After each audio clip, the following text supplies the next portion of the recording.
Praise the lord. హల్లెలూయా. ప్రభునందు ప్రియమైన అందరికీ శుభాలు వందనాలు తెలియజేస్తున్నాను. ఈరోజు యోధా రాజుల గ్రంథంలో 14వ రాజైన మనష్షే చరిత్రను గురించి ఈరోజు మనం వింటున్నాం. ప్రార్థన. సకల ఆశీర్వాదాలు కాడబోతున్న తండ్రి, ఈరోజు యోధా రాజుల చరిత్రలో యోధా బెన్యామి గోత్రాలని యోధా రాజ్యంగాను, అలాగే ఇశ్రాయేలు 12 మందిలో యోధా బెన్యామి గోత్రాలు యోధా రాజులుగాను, 10 మంది 10 మంది గోత్రములు ఇశ్రాయేలు దక్షిణ దేశపు రాజులుగా ఏర్పడ్డారు. ఉత్తర దేశపు రాజుల గ్రంథంలో అయా ప్రభా 14వ రాజైన మనష్షే ఆయా చరిత్రను తెలియచేయడానికి కృప చూపించినందుకు పరిశుద్ధాత్మ దేవుడానికి స్తుతులు స్తోత్రాలు చెల్లిస్తూ ఇవి నాతో మాట్లాడమని, కావలసిన వర్తమానం మాకు దయచేయమని యేసయ్య నామములో ప్రార్థన చేసి వేడుకున్న పరమ తండ్రి, ఆమేన్. రాజులాడండి, మరొకసారి ఈ రాజుగారి చరిత్ర మనం వింటే మనష్షే అంటే హిజ్కియా కుమారుడు. ఈ హిజ్కియా కుమారుడు చిన్ననాటి నుంచి బహుశా తండ్రి దగ్గర తను చేసే విధి విధానాలు చూసి ఉండొచ్చు. ఇతడు 12 ఏటే అభిషేకింపబడ్డాడు. 25వ సంవత్సరంలో పట్టాభిషేకం చేసి రాజ్య పరిపాలన చేసి 55 సంవత్సరాలు యెరూషలేంలో ఆయన పరిపాలన చేసినట్లుగా మనకి వాక్యం చెబుతూ ఉంది. ఈ రాజుల చరిత్రలో రాజులందరూ కూడా ఇక్కడ యెరూషలేములో దేవుని నా సన్నిధి నేను కోరుకున్న స్థలమని ఆయన చెబుతూ వచ్చాడు యెరూషలేం. కానీ కాలంలో క్రీస్తుకు పూర్వం ఈ జరిగిన సందర్భాన్ని మనం ఒక్కసారి ఆలోచన చేసినట్లయితే, మనిషి అనగా మరిచిపోయినట్లు చేయవాడు, మరచి అని మనం చూడొచ్చు. ఈ రాజు దుష్టరాజుగా మనం చూడొచ్చు. తండ్రి ఎంతో ఆత్మీయమైన పరిచర్యలో, దేవునికి ఇష్టమైన పరిచర్య, తన ముందున్న తండ్రి కంటే దేవుని స్థలాన్ని, మందిరాన్ని శుభ్రం చేయడం, దేవునికి ఇష్టం లేని అన్నిటినీ మందిరాన్ని శుభ్రం చేయడం, యాజకుల్ని ఏర్పాటు చేయడం, యాజకులారా మీ ఆత్మలను సిద్ధపరచుకోండి అని వారిని పురుకొల్పడం. దేవుని సొలొమోను మందిరం కట్టినప్పుడు ఎంతగా దేవుని స్తుతింపబడ్డాడో, ఇక్కడ బలులు, అర్పణలు, నైవేద్యాలు, స్తుతులు దేవునికి ఉన్నతమైన మహిమార్థమైన ఆయనకి ఇష్టమైన రీతిగా ఆరాధన జరిగేది. కనుక హిజ్కియా కాలంలో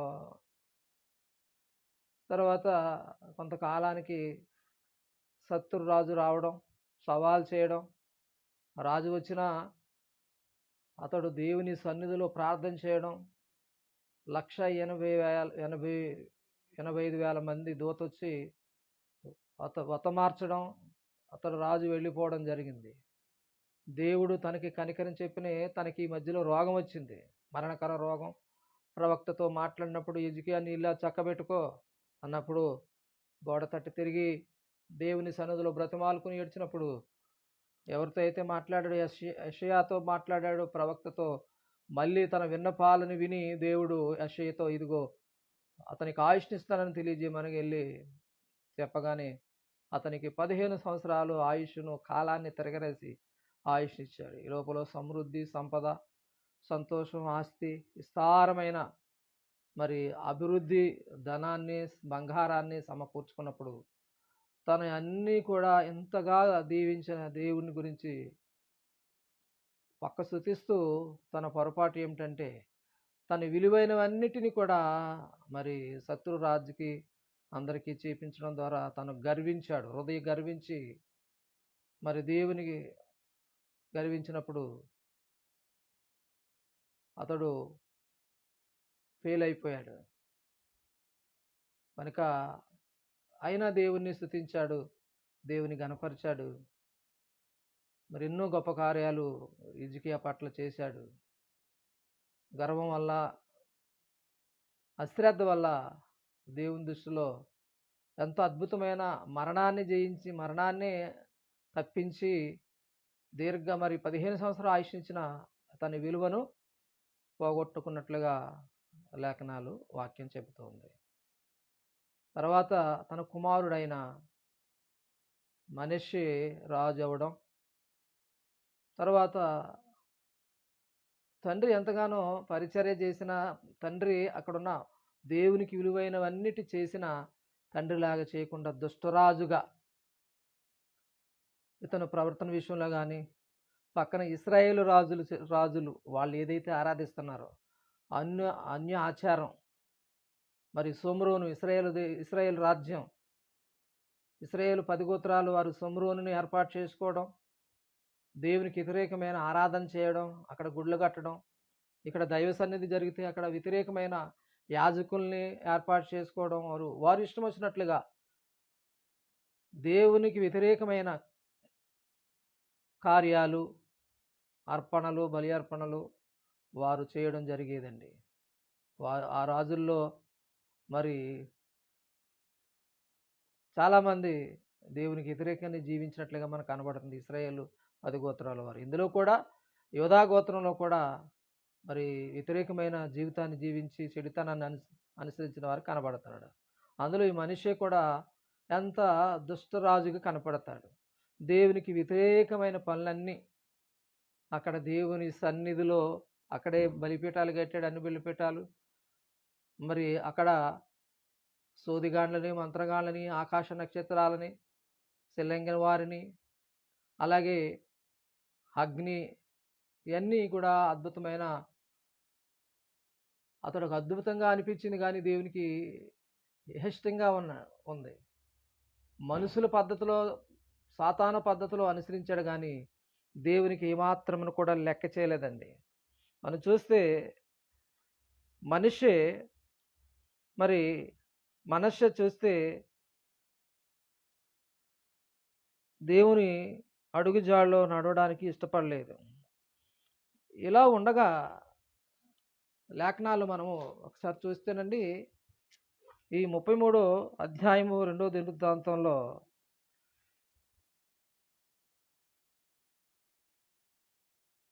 అన్యజనులు చేసిన హేయక్రియలను అనుసరించి యెహోవా దృష్టికి చెడుతనంగా నడిచాడు. ఇతడు దేవుని ఆరాధన స్థలం, దేవుడు కోరుకున్న స్థలం, దేవుడు ఏర్పాటు చేసుకున్న స్థలం యెరూషలేం. దావీదుకి వాగ్దానం ఇచ్చిన శాశ్వతమైన కృప, దావీదు గారికి వాగ్దానం ఇచ్చిన దేశం. కానీ దావీదును విడిచిపెట్టి, తన పితరులను విడిచిపెట్టి, తన తండ్రినైన దేవుని విడిచిపెట్టి లోకానుసారమైన అన్యజనుల ఆచారానికి వెళ్ళడం, హేయక్రియలు చేయడం, యెహోవా దృష్టికి చెడు నడత నడవడం జరిగింది. అలాగే దేవతా స్తంభములు చేయించాడు, ఆకాశ నక్షత్రాలని పూజించి కొలిచాడు. చూడండి, దేవునికి ఎంత వ్యతిరేకంగా జీవించాడు. అయితే యెహోవా మందిరమందు అతడు బలిపీఠాలు కట్టించాడు. యెహోవా మందిరపు 2 ఆవరణములో అతడు ఆకాశ నక్షత్రాలు సమూహాలు బలిపీఠం కట్టించాడు. ఎంత విడ్డూరమో! దేవుని సన్నిధిలో 2 బలిపీఠాలు, ఆకాశ నక్షత్రాలు, దేవునికి వ్యతిరేకమైన జీవితాన్ని జీవిస్తూ, ప్రజల్ని తప్పుదారి నడిపిస్తూ, అమాయకుల్ని అగ్నిలో మరి నడిపివ్వడం, మరి అనేకమైన కార్యాలు చేయడం మనం చూస్తూ ఉన్నాం. అయితే బెన్హోనోము లోయలందు అతడు తన కుమారులను అగ్నిగుండము నడిపించి, బైబిల్ చరిత్రలో అగ్నిగుండాన్ని ఇక్కడ చూడొచ్చు. అగ్నిగుండం చేసి అగ్నిగుండంలో నడిపించడం, అలాగే ముహూర్తాలను విచారించుచు, ఇక్కడ ముహూర్తాలు అన్నమాట. ఎక్కడ కూడా ముహూర్తాలు కనపడడం అని వాక్యం ముహూర్తాలు కూడా ఇతడు ప్రారంభించాడు. ఈ మనిషి మరి ముహూర్తాలు కూడా ఇక్కడ స్టార్ట్ చేసినట్లుగా ఆకాశ నక్షత్రం మరి అనేకమైన అన్య ఆరాధన, సాతాను సంబంధమైన ఆరాధన చేయడం, దేవునికి దుష్టుడుగా మరి అనేక ప్రజలందరినీ కూడా తప్పు మార్గంలో నడిపించడం చేయడం. అక్కడ చూస్తే ముహూర్తాలను విచారించుచు మంత్రికులను సెల్లంగితనం వాడికియు కర్ణపిశాచంతోనూ సోదుగాండ్లతో సాంగత్యం చేయొచ్చు.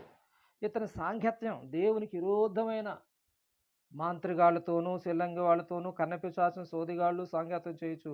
యెహోవా దృష్టికి బహు చెడుతనముగా నడిచాడు. ఆయనకు కోపం పుట్టించాడు. ఈరోజు ఎన్నో విషయాలు దేవునికి కోపం పుట్టిస్తే ఇది కృపాకాలం. ఏ కాలం అండి? ఇది కృపాకాలం. వాక్యం చెబుతుంది, నీ సహోదరుడు 70 సార్లు తప్పు చేసినా క్షమించమంటాడు. ఈ కృపాకాలంలో చాలామంది అలుసుగా తీసుకుంటున్నారు. దేవుడు ఎన్ని చేసినా ఆయన చూసేవాడే, ఆయన ఏమి చేయడు అని మానవులకి ఇష్టమైన రీతిగా, మానవునికి అనుకూలంగా, మానవుడికి కావలసిన అనుకూలమైన పరిస్థితిని బట్టి నడుస్తూ ఉన్నాడండి. కానీ దేవుని ఈ భూమి మీద మనల్ని పుట్టించింది ఆయన ఆరాధించడానికి, ఆయన తెలుసుకుని ఆయన ఇచ్చే రాజ్యంలో పాలుభాగస్తులు అవ్వడానికి. ముందుగానే ఆయన మన కోసం వెల చెల్లించి రక్తాన్ని కార్చి ఆయన ప్రాణం పెట్టి యేసుక్రీస్తు ప్రభువారు మనకి పరలోక రాజ్యాన్ని, పరలోకములో స్థలం సిద్ధపరచడానికి వెళ్ళాడు. ఆయన ర్యాప్చర్ రెండో రాకడలో వస్తున్నాడు నమ్మకంగా, వారి క్రియలు చెప్పిన ప్రతిఫలం. కనుక మనము ఈ మనుష్య కాలానికి వస్తే ఇప్పుడు చెప్పుకుందంతా లోక సంబంధమైన మాటలుగా, లోక సంబంధమైన అలవాట్లుగా మనం చూసుకోవచ్చు. కానీ ఇక్కడ ఈ మనుష్య జీవితంలో అంతా వ్యతిరేకమే. దేవునికి కోపం పుట్టించాడు. ఇతడు సహవాసం మంత్రిగాళ్ళతో, సోదుగాళ్ళతో, సిల్లంగి వాళ్ళతో అంత దరిద్రమైన దేవుని సాతాను సంబంధమైన వాటిని అనుసరిస్తూ దేవుని దూర పెట్టుకున్నాడు. దేవుడికి కోపం వచ్చినప్పుడు ఒక రాజుని పంపాడు. చూడండి, దేవుని కోపం ఇశ్రాయేలు గోత్రం స్థలమట్టిలో నేను కోరుకుని యెరూషలేమునందు నా నామము నిత్యం ఉంచెదను. నేను మోషే ద్వారా నియమించిన కట్టడాలను, విధులను, ధర్మశాస్త్రం అంతటిని అనుసరించి నడుచుకున్నటకై వారు జాగ్రత్త పడిన వెడల మీ పితరులకు నేను కాయపరిచిన దేశము నుండి ఇశ్రాయేలులకు నేను ఇక తొలగింపనని దావీదుతో అతనిని కుమారుడైన సొలొమోనుతో దేవుడు సెలవిచ్చిన మాటలు లక్ష్య పెట్టక. దేవుడు చెప్తున్నాడు, ఇదిగో మోషే ధర్మశాస్త్రం, చూడండి దేవుని వాక్యం చెబుతుంది, దేవుని వాక్యం ద్వారా నియమించిన కట్టడాలను, విధులను, ధర్మశాస్త్రం అనుసరించి నడుచుకున్నట్టుకే వారు జాగ్రత్త పడిన వెడల. దేవుని ధర్మశాస్త్రం ఉంది అక్కడ యోధావారి మందిరములో. దేవుడు ఎలా అయితే ఏదైతే ఆయన చట్టం ఉంది, ధర్మశాస్త్రం ఉంది, అనుసరించి జాగ్రత్తగా ఉండవడలా నేను కోరుకున్న స్థలంలో మీరు జాగ్రత్తగా ఉంటే మిమ్మల్ని ఆశీర్వదిస్తాను. దావీదుతో అతనిని కుమారుడు సొలొమోనుతో సెలవిచ్చిన మాటను లక్ష్య పెట్టక ఆ మందిరం ముందు మనుష్య తను చేయించిన, చూడండి తండ్రి చేసిన విధానం తెలుసు, దేవుని మోషే ధర్మశాస్త్రం తెలుసు, దేవుడు అంటే తెలుసు, అన్ని తెలిసిన సహవాసం ఎవరితో చేశాడు? అన్యుల ఆచారంతో, మంత్రంగి సిల్లంగి వారితో చేశాడు. శకుడు విగ్రహాలు నిలిపాడు. ఈ ప్రకారం మనిషి యూదా వారిని, యెరూషలేము కాపురస్తులను మోసపుచ్చిన వాడే ఇజ్రాయేలు ఎదుట ఉండకుండా యెహోవా నశింపజేయు అనుజనుల కంటే వారు మరింత అక్రమంగా ప్రవర్తించ చేయుటకు కారకుడు. మరి ప్రజలందరినీ తాను తప్పు మార్గంలో నడిచి తాను కూడా మరి మరింత అక్రమముగా ప్రవర్తించినట్లు చేయటకు కారకమయ్యాడు. అప్పుడు యెహోవా మనిషికు అతని జనులకు వర్తమానం పంపి పంపినను వారు చెవియొగ్గకపోయిరి. వర్తమానం, ప్రవక్తతో వర్తమానం పంపినప్పుడు, దేవుడే యెహోవా వర్తమానం పంపినప్పుడు, కాబట్టి యెహోవా ఆషారు రాజు యొక్క సైన్యములను వారి మీదకి రప్పించాడు. మనిషి తప్పించుకుని పోకుండా వారు అతన్ని పట్టుకుని గొలుసులతో బంధించి అతనిని బాబేలుకు తీసుకుపోయారు. చూస్తాడు చూస్తాడు చూస్తాడు, ఎంతవరకు చూస్తాడండి? నిబంధన ఉంది, భక్తి, భయము, విశ్వాసం. మరి తన తండ్రి కళ్ళ ముందే దైవ సన్నిధి, దైవారాధన, కృతజ్ఞతార్పణలు, బలులు, ఆయనకి ఇవ్వవలసిన స్థుతులు చిన్న వయసు నుంచి చూసి ఉండవచ్చు. అయినా సరే ఇతని గుణమంతా మరి దేవునికి వ్యతిరేకంగా జీవించడం, మరి అనేకమైన దుష్కార్యాలు చేయడం ఉండటం వల్లనే దేవుడు ఏం చేశాడు? రాజు అయిన అషూరు రాజు యొక్క సైన్యాన్ని పంపినప్పుడు వారు అతన్ని తప్పుపోకుండా గొలుసులతో బంధించి అతన్ని బాబేలులోకి తీసుకుపోయారు. ఎంత పరిస్థితి! బ్రతుకు జీవుడా అన్నట్లుగా చూడండి. బ్రతుకుంటే ఒక ఆయన అంటాడు అన్నమాట, లోకంలో బ్రతుకుంటే బలుసాకైనా తిని బ్రతకొచ్చండి. చూడండి, ఆరోగ్యం ఉన్నవాడు అడవులైనా జీవించవచ్చు. కానీ ఇప్పుడు అవకాశం ఉండి దేవుడు హిజ్కియా కుమారుడుగా మనిషిని ఏర్పాటు చేస్తే అంతా రివర్సే. అంతా దేవునికి కోపం పుట్టించడమే, ప్రజలను తప్పుదారులు నడిపించడమే ఇతని పని. దేవుడు చూసి చూసి శత్రు రాజైన అషూరు రాజు, బబులోను రాజుని పంపిస్తే ఇతన్ని పట్టుకొని బందీలుగా గొలుసులతో బంధించాడు. బైబిల్లో చాలామంది గొలుసులతో బంధించబడిన వారు చాలామంది ఉంటారు, సందర్భాన్ని బట్టి అయితే ఇత్తడి గొలుసులతో న్యాయాధిపతుల్లో ఉంటుంది, సంసోను వ్యక్తి ఇత్తడి గొలుసులతో బంధించారంట. దెలీలా తన్ని మోసపుచ్చి అనేక సార్లు అతన్ని వేదనకు గురి చేసింది. ఎన్నో తాళ్ళు కట్టడం, ఆయన తెంపడం. అయితే చివరికి తన రహస్యాన్ని చెప్పినప్పుడు చూడండి, ఆ రహస్యాన్ని చెప్పినప్పుడు తన బోడుగుండి చేయించడం వల్ల తన అభిషేకం పోయింది. అయితే అతని కళ్ళు పీకి ఇత్తడి గొలుసులతో బంధించారు. అంటే అతనికి ఎంత బలాఢ్యుడో! 300 నక్కలకి తోకలకి నిప్పంటించి అనేక పొలాలను కాల్చడం, అక్కడ అనేక అద్భుతాలు, సంసోను చేసిన అద్భుతాలు ఉన్నాయి. గాడిద దవడతో 1000 మందిని జయించడం, మరి అక్కడున్న సింహద్వారపు ద్వారబంధాన్ని ఎత్తికెళ్ళడం, దేవుడు ఎన్నో కార్యాలు చేసిన చివరాఖరికి తన దేవుని అభిషేకాన్ని పోగొట్టుకుని ఉన్నాడు. ఇత్తడి గొలుసులతో బంధించబడ్డాడు.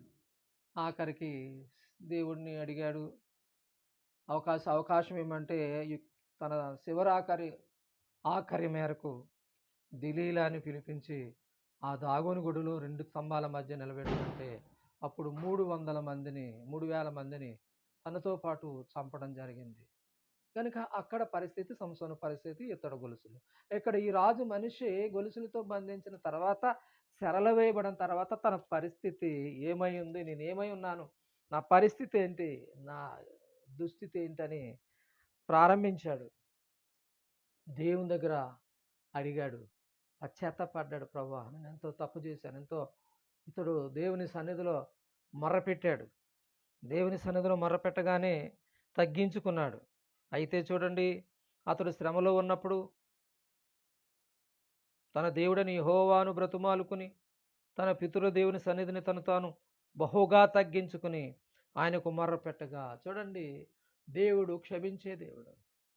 తన కాలంలో ఇతను చేసిన దాన్ని మరి దేవుడు రుగ్రుడై కోపంగా ఉన్న శత్రువును పంపించిన ఇతడు తన తప్పును తెలుసుకుని దేవునికి మొర్రపెట్టినప్పుడు ఇతనికి మరొక అవకాశాన్ని దేవుడిచ్చాడండి. కొంతమందికి అవకాశాలు ఇవ్వలే, బైబిల్లో కొంతమందికి అవకాశాలు ఇచ్చాడు. ఎంత గొప్ప కార్యమో! కొంతమంది చేసిన, బైబిల్లో భక్తుడైన దావీదు ఎంత ప్రార్థనాపరుడో, ఒక తప్పు చేశాడు.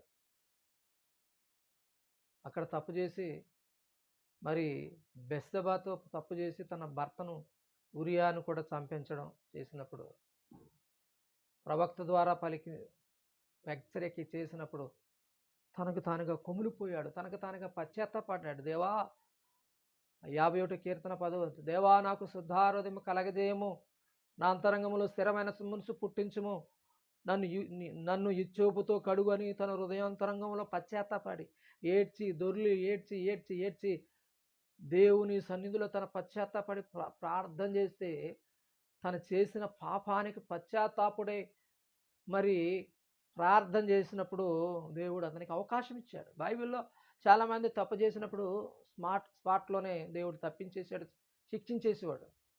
కానీ కొంతమంది భక్తులకి అవకాశం ఇచ్చాడు. ఈరోజు లోకంలో ఉన్నవానికంటే గొప్ప దేవుడు. మరి ఈ మనిషే దేవునికి వ్యతిరేకంగా తప్పు చేస్తే ఇతరు శ్రమలో మొరపెట్టినప్పుడు అవకాశం ఇచ్చాడు. ఈరోజు కూడా మనం కూడా ఈ లోకంలో జీవిస్తున్న దేవుని వారలారా, ఈ లోకంలో ఎన్నో మరి మనము తెలిసి తెలియని తప్పులు చేసి ఉండొచ్చు. కానీ ఈరోజు దేవుడు అడుగుతున్నాడు. దేవుణ్ణి అడిగినప్పుడు, దేవుని సన్నిధిలో మనము ఒప్పుకున్నప్పుడు దేవుడు మనకి నిత్యరాజ్యాన్ని ఇదిగో దేవుడు ఇస్తాడని ఆయన వాగ్దానాలు ఉన్నాయి. ఎందుకంటే మీ పాపములన్నిటికీ జ్ఞాపకం చేసుకునని దేవుని వాగ్దానము, నా దగ్గరికి వచ్చి వారు ఏమాత్రం త్రోసివేయడని దేవుడు సెలవిస్తున్నాడు. ఈరోజు ప్రభు ఆయన నిన్ను వాక్యం ద్వారా మాట్లాడుతున్నాడు. మరి ఎంతోమందిని బైబిల్లో చాలామంది భక్తులు అవకాశాలు ఇచ్చాడు. ఒక ప్రవక్తల గ్రంథంలో అంటాడు, నేను మిమ్మల్ని కోరుకున్నాను, మిమ్మల్ని ఏర్పాటు చేసుకున్నాను. ఈ భూమి మీద ఇదిగో దేవుడు మిమ్మల్ని ఏర్పాటు చేసుకున్నాడు, ఎన్నుకున్నాడు. దత్తపుత్రులుగా ఆయన స్వీకరిస్తూ ఉన్నాడు.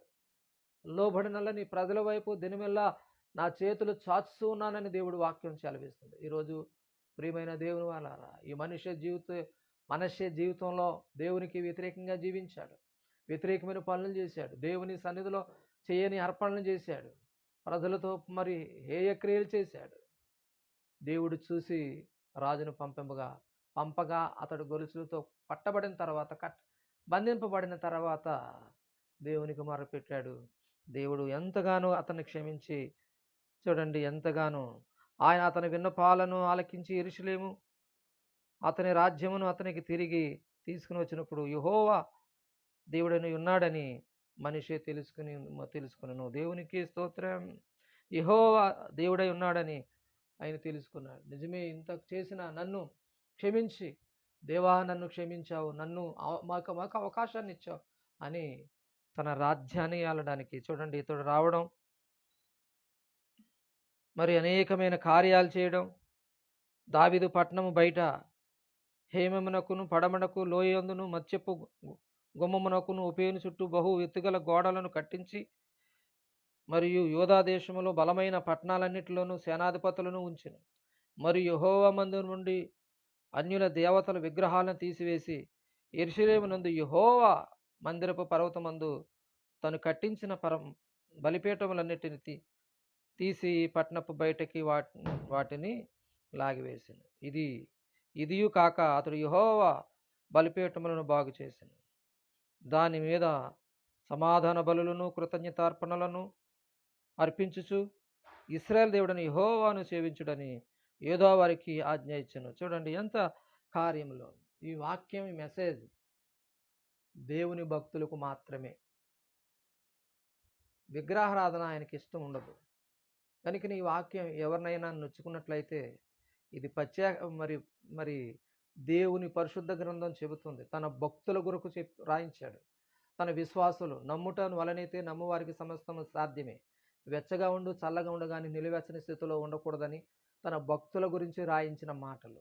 అలాగే ఆయన విశ్వసించినట్లయితే, ఆయన విశ్వసించినాడు కలవరపాడు. కనుక దేవునికి పాత నిబంధనలో కానీ కొత్త నిబంధనలో కానీ ఏ దేవుడు ఆయన విమర్శించలేదు. కానీ ఇదిగో దేవుని వాక్యం, నేను తప్ప వేరొక దేవుడు నీకు ఉండకూడదని పరిశుద్ధ గ్రంథం లేఖనాలు చెలవిస్తున్నాయి. కనుక ప్రియమైన దేవుని వాళ్ళారా, కనుక మనిషి తన తప్పు తెలుసుకుని పశ్చాత్తాపడి ప్రభు సన్నిధిలో మరి ఒప్పుకున్నప్పుడు ఆయనకు సమాధాన బలులు కృతజ్ఞతార్పణలు చెల్లించాడు. కనుక అట్టి రీతిగా మనిషి తన అవకాశం ఇచ్చినప్పుడు దేవుని స్తుతించాడు. అలాగే దేవుడు ఎన్నో అవకాశాలు మీకు ఇవ్వడానికి ఇష్టపడుతున్నాడు. పాత నిబంధనలో క్రీస్తుకు పూర్వము మరి ఈ మాటలు జరిగిన సందర్భం ఏమిటి? క్రీస్తుకు పూర్వము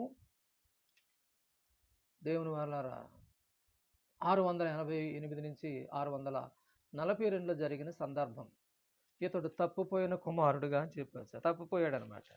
ఇతనికి పేరు తప్పిపోయాడు, దేవుని సన్నిధిని తప్పిపోయాడు. కానీ తర్వాత తెలుసుకుని దేవుని సన్నిధికి అని కృపా సన్నిధికి వచ్చి దేవుని తెలుసుకుని మందిరాన్ని బాగు చేయడం, దేవునికి తగిన రీతిగా దేవునికి ఇష్టడుగా జీవించాడు. అలాగే మనం కూడా ఈ మనిషి తప్పిపోయి మరి ఈ మనిషి కఠినమైన కార్యాలు చేశాడు.